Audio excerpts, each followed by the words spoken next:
যেই জমিনে যত রক্ত পড়েছে ওই জমিনে কালিমার পতাকা তত উড়েছে, ওই জমিনে আল্লাহর বিধান তত আছে।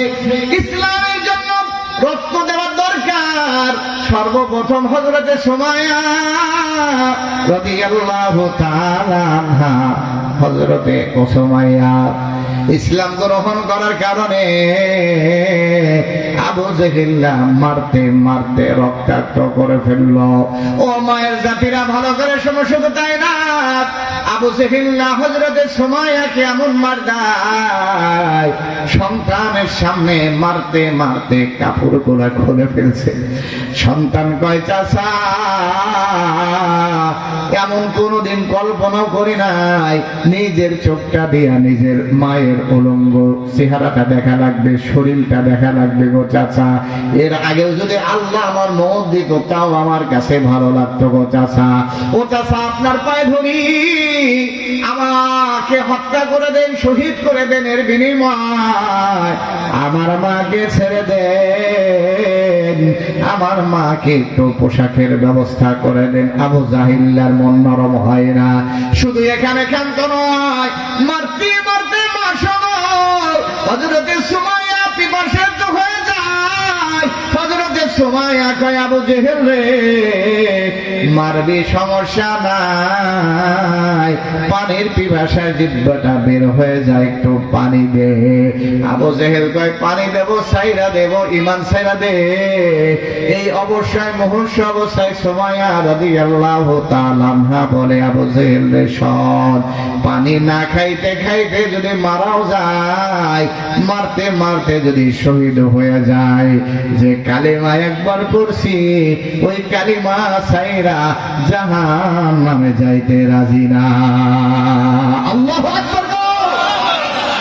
সর্বপ্রথম রক্ত দিলেন মহিলা মানুষ, মায়ের জাতিরা। ও মায়ের জাতিরা শোনো, তোমরা ইসলামের জন্য তোমাদের কুরবানি কম না। এই প্যান্ডেলে যে মায়ের জাতিরা আছেন, আপনাদের শিক্ষা নেওয়ার জন্য মায়ের জাতিদের সর্বপ্রথম যিনি মুসলমান হইলেন তার একটা ঘটনা বইলা দেই। দাওয়াত নিয়ে রাত যখন বাসার বাইরে থাকি, বাসায় আসার পর আমার দরজা খোলার জন্য, বাসার দরজা খোলার জন্য কোনোদিন খাদিজা বলে ডাক দেওয়া লাগে নাই। আমার পায়ের জুতার আওয়াজ শুই না, আমার খাদিজা বাসার দরজা খুলে দিত। সুবহানাল্লাহ। হযরতে খাদিজাকে রাসূলুল্লাহ জিজ্ঞাসা করলেন, খাদিজা পুরোদিন গভীর রাতে কাশিয়া তোমারে ডাক দেওয়া লাগে না, দরজা খুলে যায়, কারণটা কি খাদিজা একটু বলো, এত কষ্ট করো কেন? কই পয়গম্বর আল্লাহর পরে যার শান ও মান, ওই রাসূলকে ঘরের বাইরে রাইখা আমি আপনার স্ত্রী খাদিজা বিছনায় আমার পিছায় না। আল্লাহু আকবার। এই জন্য আমি বিছানায় ঘুমাই না, দরজার সাথে হেলান দিয়ে থাকি, কখন যেন আপনি আসবেন। আপনি আসলে আপনার বাসার বাহিরে দাঁড়াইতে কষ্ট হয়, এই জন্য দরজায় হেলান দিয়ে থাকি, পায়ের আওয়াজ শোনার সাথে সাথে দরজা খোলা দেই। ও মায়ের জাতিরা শোনো, রাসূলুল্লাহ কয়, তোমাদের স্বামীরা এই যে মাহফিলে আর সওয়াব অর্জন করছে, বাসার পরে তুমি যদি এতটুকু ভালোবাসা বিনিময় করতে পারো, আল্লাহ তাআলা তোমার স্বামীর পুরা দিনের সওয়াব তোমার ঘরে থাকা স্ত্রীকে আল্লাহ দিয়ে দেয়। সুবহানাল্লাহ।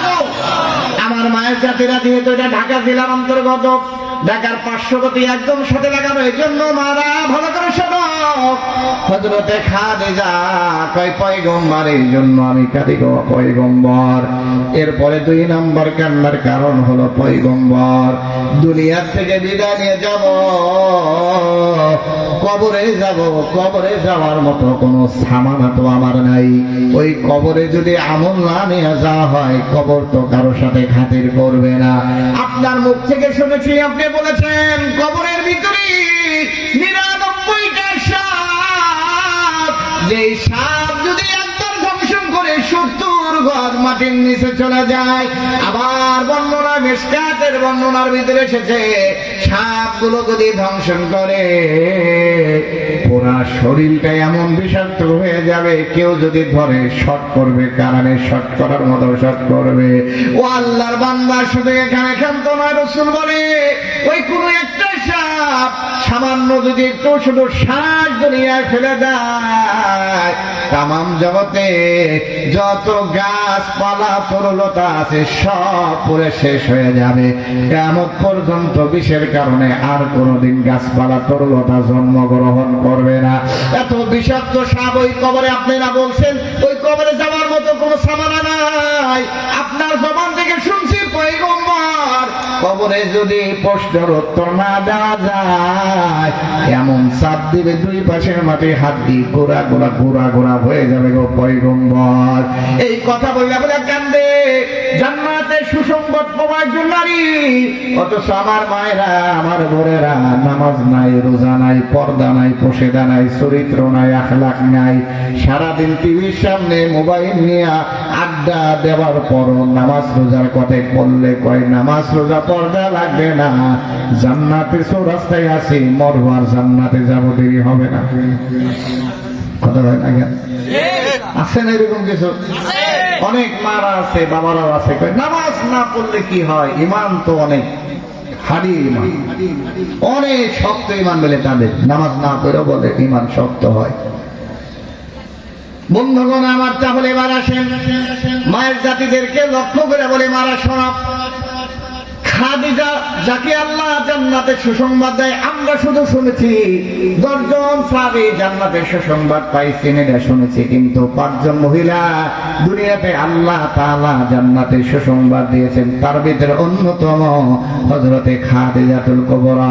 হযরতে খাদিজাতুল কুবরার জন্য জান্নাতের সুসংবাদ দেওয়া, অথচ কান্দে কবরে কে নিয়ে যাব। অত খাদিজা কয় কবরে যাওয়ার সামানা নাই। এই জন্য কয় আপনার কাছে 3টা জিনিস চাবো। 1 নাম্বার, আপনার কাছে আমার আবদার হলো আমি ইন্তেকালের পরে আপনার পরিহিত জামা একটা আমার কাফনের ভিতরে দেওয়া লাগবে। রাসূলুল্লাহ কয় সমস্যা নাই, দিয়ে দেব। 2 নাম্বার আবদার হলো আমার লাশটা অন্য কোন পুরুষ নামাবে না, কবরে আপনি হাত দিয়া, আপনার মুবারক হাত দিয়ে আমারে কবরে নামানো লাগবে। কয় সমস্যা নাই। 3 নাম্বার হলো ফেরেশতারা প্রশ্নের উত্তর আমি দিতে পারবো না, আমার পক্ষ থেকে ফেরেশতাদের প্রশ্নের উত্তর আপনাদের দিয়ে দেওয়া লাগবে। কয় রাজি আছি। এইবার যখন হযরতে খাদিজা দুনিয়া থেকে বিদায় নেয়, রাসূলের জামা দিয়ে কাফন পরানো হয়। রাসূলুল্লাহ নিজ হাতে হযরতে খাদিজা লাশটা কবরে নামায়া দেয়। ও আল্লাহর বান্দা শোনো, মানুষ মারা যাওয়ার পর মুখটা কিবলামুখী করার আগে আল্লাহর পয়গম্বর খাদিজার মুখটা কিবলামুখী করে, কিন্তু আসমানমুখী হয়ে যায়, আরশমুখী হয়ে যায়। আল্লাহর পয়গম্বর টেনশনে পড়ে যায়, না জানি আমার খাদিজা আল্লাহ নারাজ হইল কিনা, চেহারাটা কিবলার দিকে থাকে না, আরশমুখী হয় কেন, এই জন্য টেনশনে আছে।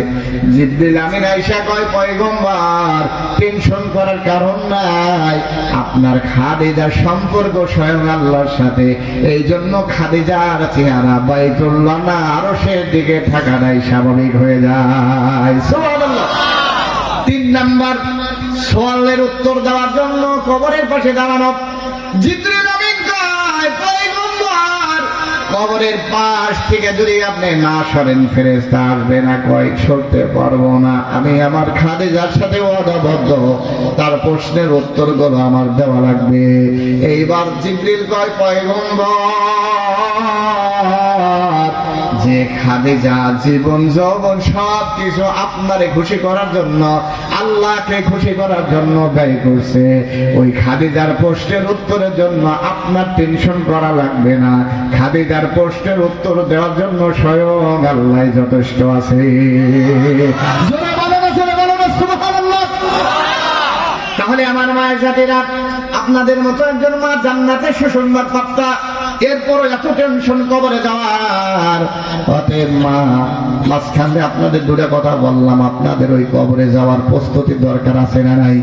এই জন্য নামাজ পড়া না নামাজ ছাইরা, কথা কন, নামাজ পইরা রোজা রাইখা না রোজা না রাইখা? রোজা রাইখা। পর্দা কইরা না পর্দা ছাড়া?